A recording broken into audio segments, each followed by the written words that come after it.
So everything that you touch, everything that you accomplish, everything that you do, he says, I am there and I am a part of. He says, and I will always love you.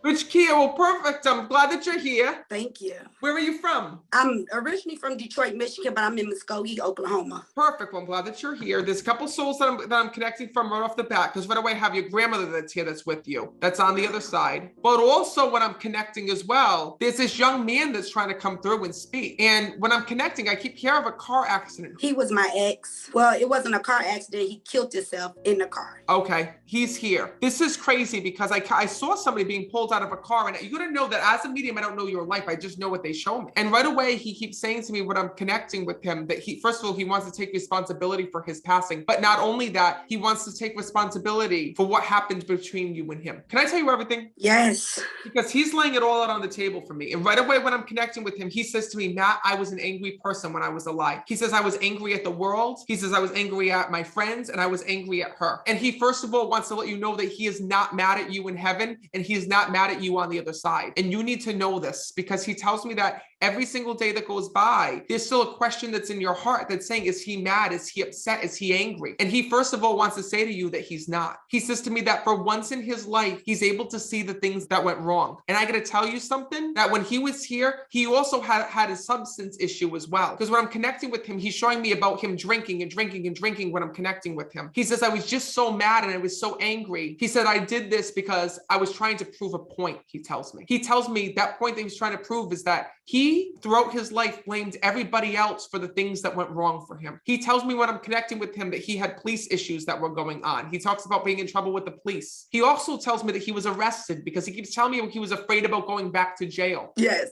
And something was going on because he's telling me when I'm connecting. Okay, have you ever heard of something like it's called death by cop or death by police, when you're so afraid of going to jail or so afraid of going back to jail that you end your life? Yeah, he said that. What? He told me he wasn't going back to prison. That's why yeah. He's showing me this reference. He's saying to me, Matt, I was supposed to go back. They were coming after me. They were coming after me. He says to me, Matt, this was the hardest thing my family and my friends had to go through because they were left wondering why. He tells me that he had so many moments to get his life back on track. But he tells me when I'm connecting with him, he goes, Matt, I didn't care. He goes, I went looking for trouble. And he shows me that the moment that he got out of that prison or the moment that he got released, he shows me that he would go back and do the same old shit because he's acknowledging that. But I got to tell you something. He says to me that he wants to thank you for the way that you tried to change him, because you saw a side of him that nobody else did. And you saw that he was a good person. He tells me when I'm connecting with him that he had it all in front of him, and that was choosing a life with you. That if he chose a life with you, he said to me, Matt, he goes, I would have been off the streets. He says, I would have had a job. He says, you offered me so much. He says, but I'm going to tell you something. He says, that I never told you here in this world. He says, and I felt like I didn't deserve you because nothing in my life came easy, he tells me. He says, and even my relationship with you, he says, I felt it came too easy to me. I felt like I didn't deserve it. He says, and I didn't know anything else but this lifestyle. And this is something I got to tell you, I don't think I've ever said before in a reading. He tells me that one of the reasons why he separated with you was because he felt like he was protecting you. He told me that. He said to me, Matt, if I were to stay with her, I would have pulled her into all of these bad things. I would have pulled her into my life. He says, I would have pulled her into the streets. He said, I would have pulled her into this life of crime. He says, and I loved her too much than to do this to her. So what he wants you to know is that the reason why he left wasn't because he didn't love you. He truly was protecting you. And he needs you to know that. And that's the reason why he's here and now. And he's here with your grandmother. And he says to me, Matt, he says, I just want to let her know one thing. I want to let her know, he says, that even on the other side, she still amazes me. He says, since my passing, he tells me that you've put so many people's lives back together, that you've helped so many people out that are in similar situations as you. And the one thing that he wants you to know is that you deserve happiness for yourself. He tells me that he also wants to thank you for the way that you keep talking to him, because you incorporate him into your life. And he tells me that you say prayers for his soul all the time. And you pray that his soul found peace and you pray that he's in spirit? And he tells me I am. I did find peace. I did find peace because he's telling me that. You know what's crazy? He tells me he sent you a sign the other day. He tells me you saw somebody that looked just like him. Always do with the dreads, yes. He keeps saying to me, like, you went to look over and you saw this man and you're like, oh my God. And then all of a sudden he turned around and it wasn't him, but you thought for a minute that it could have been him. And he tells me that's one of the signs that he's using to reach you. You know, signs don't always come like dragonflies, butterflies, repeating numbers. Every soul sends different signs to us.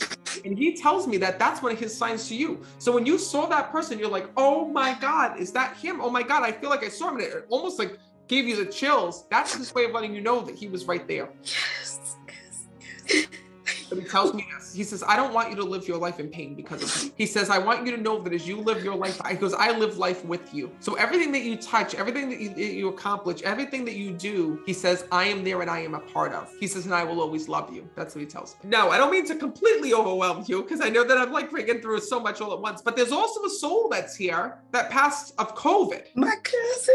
And do you know if that soul passed in their sleep? He was asleep. He tells me that it literally felt like he went to sleep and then just woke up in heaven. He had no idea what had happened. But at first he didn't think it was as serious as it was because he keeps telling me that. He keeps telling me, I didn't think I was gonna die. I didn't think I was gonna die. And he keeps telling me at one point, I think he went to the doctors and either they didn't realize it was COVID or they didn't realize that he was that sick because I feel like he was sent back. Now, when I say the doctor, it could have been just his general care, but I hear that. He keeps telling me that he's using you as a way to just let his family know that he's at peace. He died almost like right in the midst of COVID, like when all this was going on. Yeah, kind of like towards the beginning, towards the middle, beginning. Yes, that's what I'm talking about. Right when everything started happening, because he says to me, I was one of the first, he's telling me. So no, that I think that's the reason why they didn't realize what was actually happening with him or what was actually going on, because I want my family all to know, thank you for the music that they played in my honor. So I don't know if that was at his funeral or if it was at his correlation afterwards, but I keep hearing music that's being played and he wants to let his family know about this. He says to me that he is on the other side in that peace. He does tell me on the other side as well that even if he made it through this, he says, Matt, I would have never been the same person. He says, I wouldn't have been able to walk or talk. He says there was all these issues that affected his head. So know that that's just his way of letting you know that he did make it to the other side, that he is okay and his soul is safe and at peace. Yes. Yes, thank you. I really hope that this helps. Is this your first time attending? Yes. Thank you so much for being here. I'm so glad that Thank you so much. Oh, you're so welcome. I'm so glad those souls came through to you and had those messages. And I really hope that this helps you to heal. Yeah, thank you so much.